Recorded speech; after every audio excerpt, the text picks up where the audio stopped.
The human desire to understand how things work often leads us to fields like physics or biology.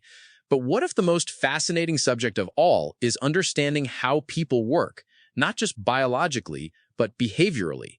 That's the core question posed by Donald M. Baer, a foundational figure in the field of applied behavior analysis, a science devoted to understanding and improving human behavior. That's right, Henry. Applied behavior analysis, or ABA, distinguishes itself by focusing on socially important behaviors.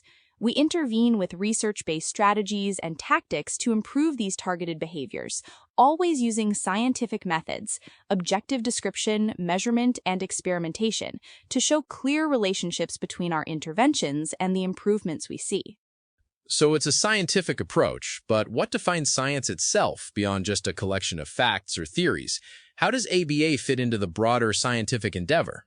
Science, at its heart, is a systematic way of seeking and organizing knowledge about the natural world.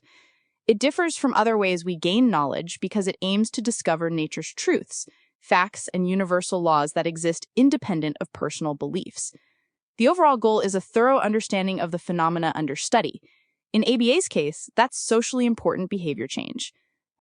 And this understanding comes in layers, doesn't it? The text outlines 3 levels: description, prediction, and control. Can you walk us through those?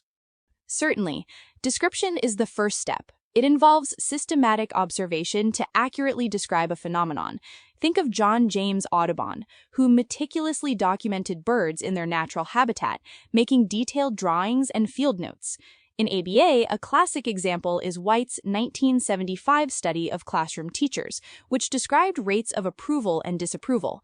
They found that teacher praise dropped with each grade level and disapproval often exceeded praise.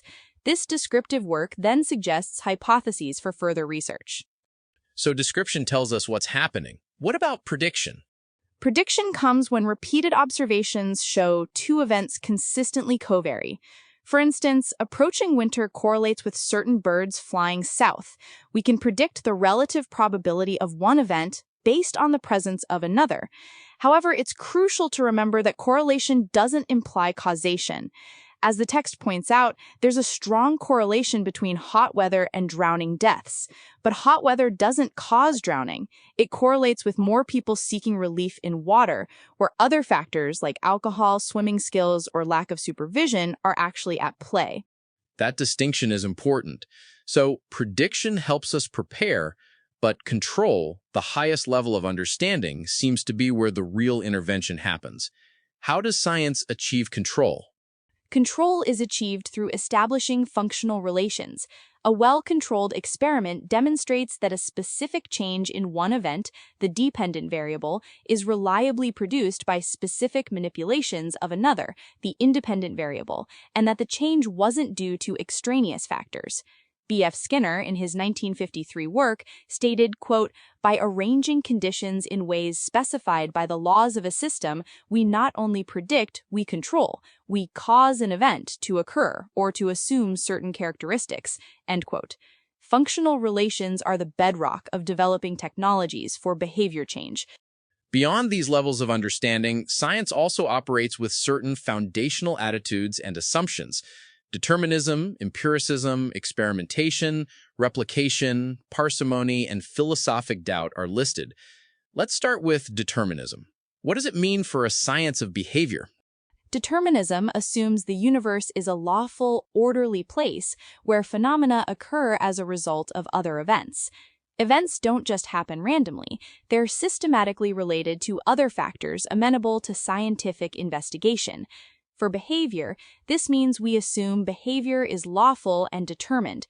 We seek to discover the specific conditions that influence what a person does, allowing us to anticipate and, to some extent, determine actions. It's a foundational philosophical stance that guides our search for lawful relations.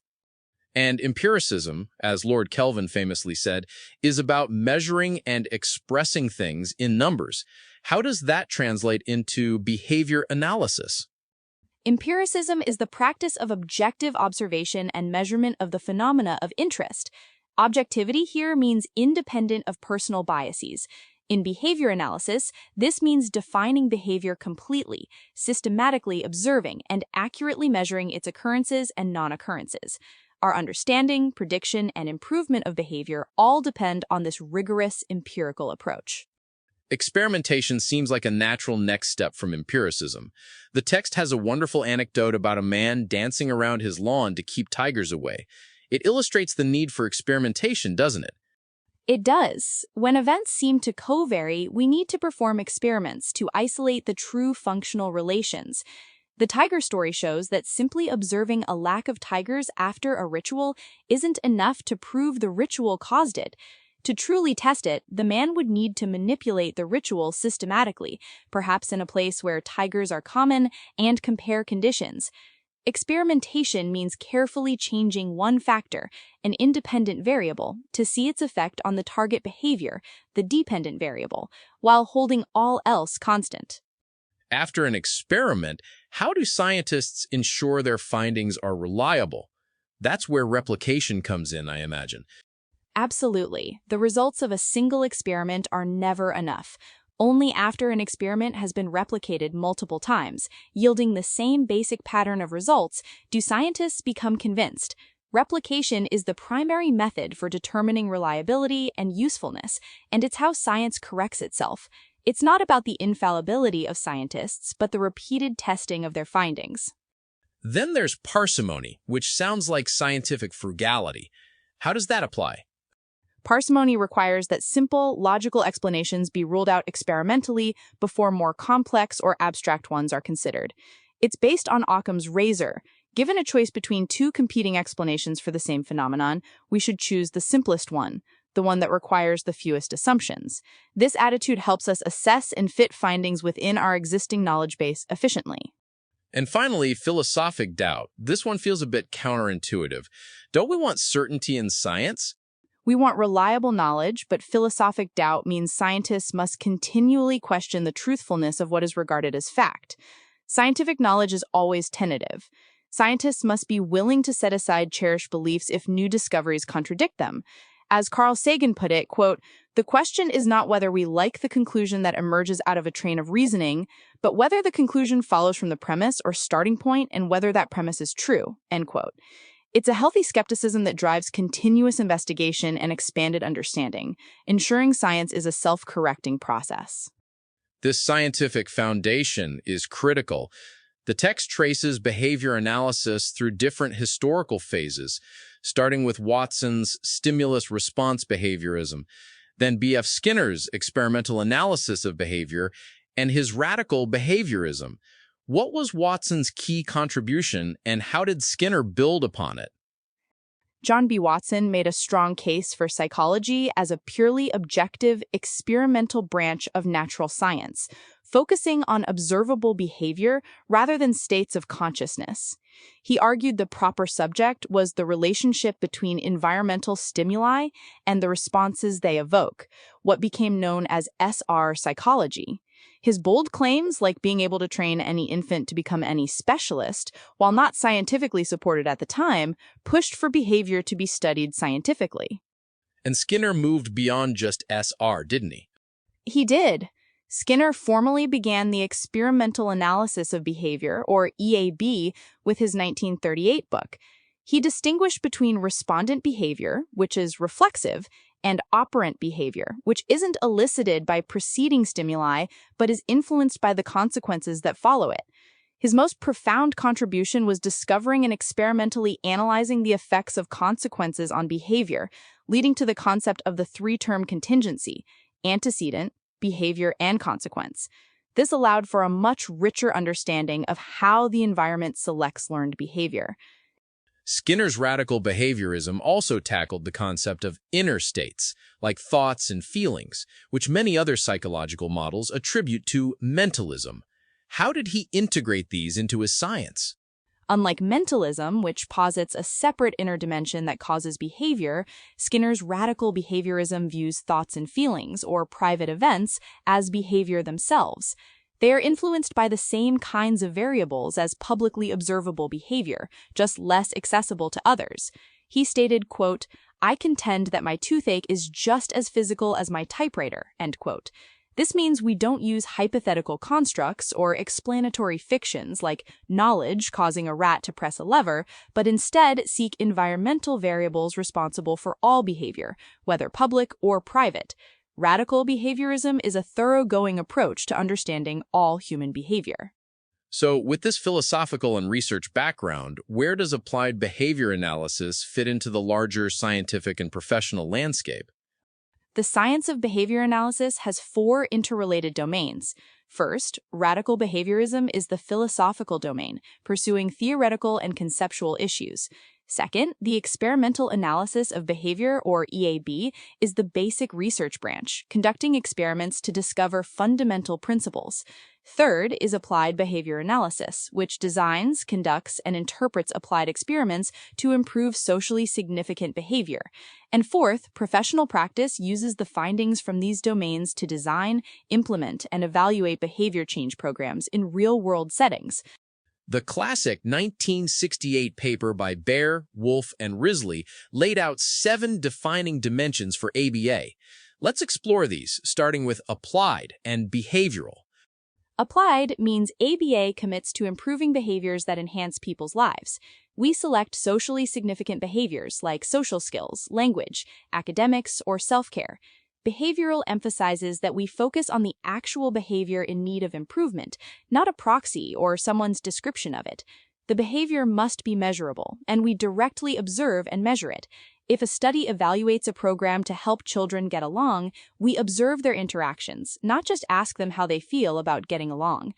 Next is analytic and technological. What do those entail for practitioners? Analytic means we demonstrate a functional relation between our manipulated interventions and the changes in behavior. We need to show we can control the occurrence and non-occurrence of the behavior. This provides what Donald Baer called the acid test of proof. Technological requires that all operative procedures are identified and described with enough detail and clarity that someone else could replicate the application with the same results. For example, simply saying tantrums are extinguished by closing the child in his room isn't technological enough without specifying what happens if the child tries to leave, kicks a window, or smears feces. That makes sense. Without clear instructions, it's not a usable technology. What about conceptually systematic and effective? Conceptually systematic means that our procedures for changing behavior and any interpretations of their effectiveness should be described in terms of the underlying behavioral principles they're derived from. This helps build an integrated discipline, not just a collection of tricks. Effective means the application must improve the behavior to a practical degree, producing changes that reach clinical or social significance. It's not enough for a variable to be theoretically important. Its practical power to alter behavior in a meaningful way is the essential criterion. And the final dimension is generality. Generality means a behavior change lasts over time, appears in environments other than the one where the intervention was implemented, and/or spreads to other behaviors not directly treated. A change that continues after the original treatment is withdrawn or shows up in new settings demonstrates generality. These generalized outcomes are important additional dividends of an ABA program. Beyond these 7 dimensions, the text highlights other characteristics of ABA. It's accountable, public, doable, empowering, and optimistic. This paints a picture of a very practical, impactful field. Precisely. Accountable because we rely on direct and frequent measurement, allowing us to identify successes and failures and adjust. Public because our methods are visible and straightforward without hidden complexities. Doable because many interventions can be implemented by parents, teachers, or supervisors, requiring hard work but not prohibitive complexity. Empowering because practitioners gain tools that work, fostering confidence. And optimistic because the environmental view suggests potential for all individuals, with continuous measurement detecting small improvements and a long record of successfully teaching those once considered unteachable. Bringing it all together, then, how does the text formally define applied behavior analysis? The definition is this: applied behavior analysis is the science in which tactics derived from the principles of behavior are applied systematically to improve socially significant behavior, and experimentation is used to identify the variables responsible for behavior change. It's a science focused on socially significant behavior, using systematic principle-derived tactics with the dual goals of improvement and understanding the factors driving that improvement. This has been a comprehensive look into the foundations of applied behavior analysis. The promise and potential of this field, while acknowledged to be an incomplete body of knowledge, suggests a powerful path forward for understanding and improving human behavior. It truly does. While there's always more to learn and refine, ABA offers humankind a hopeful approach to solving many behavioral problems through its pragmatic natural science methodology. If this conversation has given you a new perspective on human behavior, share this episode with someone who would find it equally thought-provoking.